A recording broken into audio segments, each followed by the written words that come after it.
देखिए समाजशास्त्र को आपको क्लियर करने की आवश्यकता, ध्यान देने की आवश्यकता है। जो समाजशास्त्र पेपर है, इस पेपर का नाम है सामाजिक समस्या और मुद्दा। समस्या मतलब बोलते का प्रॉब्लम ना, और मुद्दा मतलब है जो टॉपिक है। जो टॉपिक आज का मेरा है परिवार नियोजन।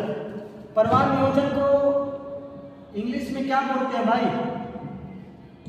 Family planning. Family planning.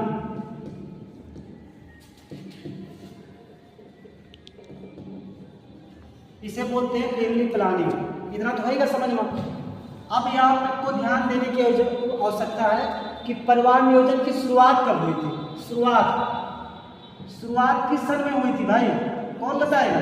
1952। हाँ, 1952। अब आपको इतना तो डेट पता होगा कि परिवार नियोजन की शुरुआत कब हुई थी? 1952। एक चीज और ध्यान देने की आवश्यकता है, पूरे विश्व में सबसे पहले परिवार नियोजन कहाँ पे शुरुआत हुई थी? भारत में। भारत में शुरुआत हुई थी। ये भारत में आपको क्लियर करने की आवश्यकता है। भारत एक चीज है, यहाँ पे कंफ्यूज होने की आवश्यकता नहीं है। नियोजन को एक सरल शब्द में आपको ध्यान देने की आवश्यकता है। इसे रूपरेखा भी बोल सकते हैं, रूपरेखा, और आयोजन भी बोल सकते हैं। यहाँ पे कंफ्यूजन नहीं है, आप आराम से कर सकते हैं। एक चीज ये हो गया। अब आते हैं, इस पे ध्यान देने की आवश्यकता यह है कि परिवार नियोजन क्या है या तात्पर्य क्या है भाई? परिवार नियोजन एक स्वैच्छिक प्रक्रिया है। एक स्वैच्छिक प्रक्रिया है। स्वैच्छिक क्या है? अपनी इच्छा अनुसार स्वैच्छिक प्रक्रिया।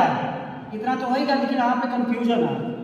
आपका सरल शब्द में ध्यान देने की आवश्यकता ही है। सरल शब्द में ध्यान दीजिए। सरल शब्दों में दो बच्चों के बीच गैप करने का तरीका। दो बच्चों के बीच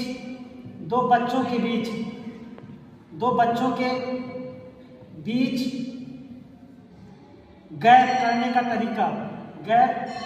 करने का तरीका। इतना समझ में आएगा ना? मतलब जो परिवार नियोजन क्या है? एक स्वैच्छिक प्रक्रिया है। ये तो होगा। अब स्वैच्छिक मतलब अपनी इच्छा अनुसार, और सरल शब्द में आपका ये ध्यान देना है, दो बच्चों के बीच गैप करने का तरीका को क्या कहते हैं? परिवार नियोजन। इतना तो होगा। अब यहाँ पे आपको ध्यान देने की आवश्यकता है कि परिवार नियोजन के उद्देश्य या लाभ। तो हमें सबसे पहले एक लाभ दिखेगा कि परिवार नियोजन से लाभ क्या है। तो लाभ का मतलब सबसे पहले लाभ क्या है?